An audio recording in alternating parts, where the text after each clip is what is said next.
Hello guys, कैसे आप सब। मैं आकाश कुमार सिंह स्वागत करता हूं आप सभी का आपके अपने चैनल आकाश सिंह इन्फो में। आज हम बात करने वाले हैं एक नई रिक्रूटमेंट के बारे में, नई वैकेंसी के बारे में, जिसका नोटिफिकेशन जारी कर दिया गया है। और ये जो नोटिफिकेशन, ये शॉर्ट नोटिफिकेशन अभी जारी किया गया है। अभी ओरिजिनल नोटिफिकेशन नहीं आया। तो इस वैकेंसी के बारे में हम जान लेते हैं डिटेल में कि इसमें टोटल नंबर ऑफ वैकेंसी कितनी निकली है, कब से फॉर्म अप्लाई कर सकते हैं, क्या क्वालिफिकेशन मांगा जाता है, एग्जाम पैटर्न क्या होता है, सारी बातों को डिटेल में समझ लेते हैं। और जिन्होंने भी अभी मेरे चैनल को लाइक नहीं किया, सब्सक्राइब नहीं किया है, जाके मेरे चैनल को सब्सक्राइब कर लें, ऐसे ही गवर्नमेंट जॉब नोटिफिकेशन के लिए और उससे रिलेटेड इंफॉर्मेशन के लिए। अगर मैं बात करूं सबसे पहले इस वैकेंसी के बारे में, तो ये है मेस रिक्रूटमेंट की वैकेंसी है, जिसमें जिसको बोलते हैं मिलिट्री इंजीनियर सर्विस की ये वैकेंसी है। और ये ग्रुप सी ग्रुप डी की पोस्ट है। इसी वैकेंसी की मैं बात करूं तो इसमें टोटल जो पोस्ट निकल के आ रही है, जो कही जा रही है पोस्ट, 41,822 पोस्ट रखी गई है। और ये वेरियस पोस्ट पे निकली हुई है, जैसे कुक है, वहां पे एमटीएस की पोस्ट है और सारे पोस्ट है। All India, all over India की ये वैकेंसी है। किसी भी स्टेट के कैंडिडेट अप्लाई कर सकते हैं। मोड ऑफ एप्लीकेशन क्या है, ऑनलाइन भी है और ऑफलाइन भी है।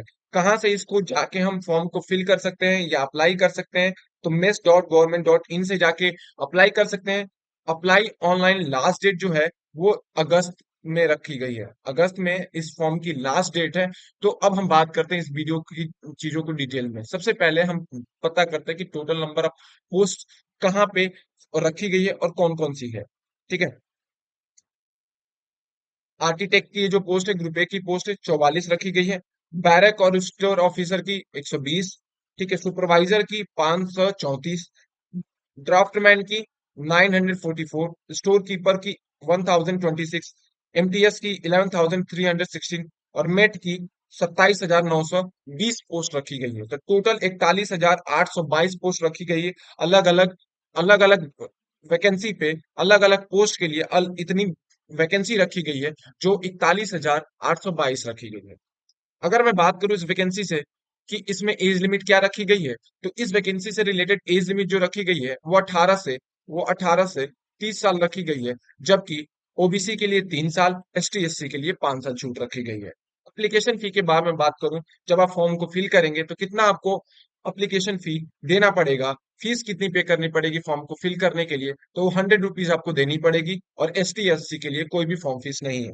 एप्लीकेशन मोस्टली कहा जा रहा है कि जो एप्लीकेशन या नोटिफिकेशन जारी कर दिया जाएगा वो 21 जुलाई से नोटिफिकेशन जारी कर दिया जाएगा। और जो रजिस्ट्रेशन की लास्ट डेट होगी वो 4 अगस्त रखी गई है। ठीक है। उसी दिन लास्ट डेट पेमेंट की भी रहेगी। जो पेमेंट करेंगे फी पेमेंट की लास्ट डेट भी क्या रहने वाली है, 4 अगस्त ही रहने वाली है।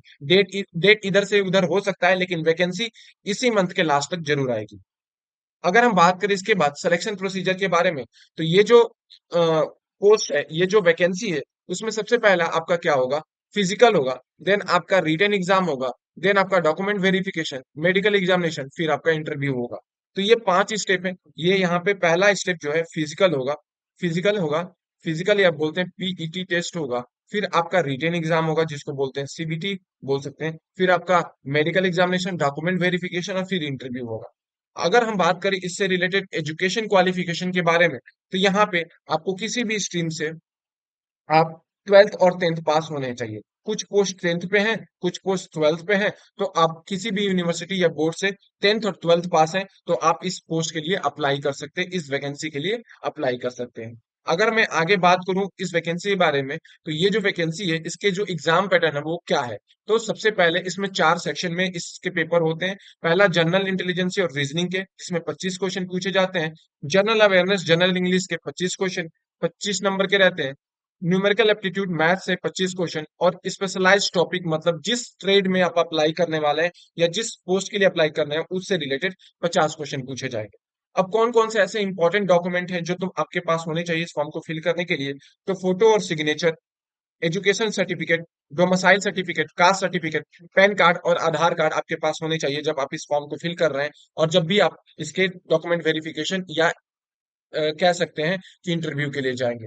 अगर हम बात करें इसके सैलरी के बारे में, तो इसकी सैलरी 41,000 से लेके 70,000 के बीच में रहती है। 41,000 से लेके 70,000 के बीच में बनती है। और इसमें अब हम बात कर लेते हैं फिजिकल एफिशिएंसी टेस्ट के बारे में। तो मेल कैंडिडेट के लिए हाइट 162 होनी चाहिए, जबकि मेल कैंडिडेट नॉर्थ जोन के लिए 160 सेंटीमीटर होनी चाहिए। फीमेल कैंडिडेट के लिए हाइट 152 सेंटीमीटर होनी चाहिए, जबकि मेल के लिए जो चेस्ट रखा गया है वो 70 से 75 सेंटीमीटर के बीच में रखा गया है। 70 सेंटीमीटर चेस्ट होना चाहिए, एक्सपेंडेड 75 सेंटीमीटर होना चाहिए। अगर मैं बात करूं इसकी रनिंग की, तो मेल कैंडिडेट के लिए 26 किलोमीटर 4 घंटे में आपको दौड़ना है, 26 किलोमीटर 4 घंटे में। और फीमेल के लिए 16 किलोमीटर 4 घंटे में, 16 किलोमीटर 4 घंटे में दौड़ना है। तो ये रहा इस वैकेंसी से रिलेटेड सारी इंफॉर्मेशन। अगर आपको मेरा वीडियो पसंद आया तो मेरे चैनल को लाइक करें, सब्सक्राइब करें और शेयर करना ना भूलें। Thank you.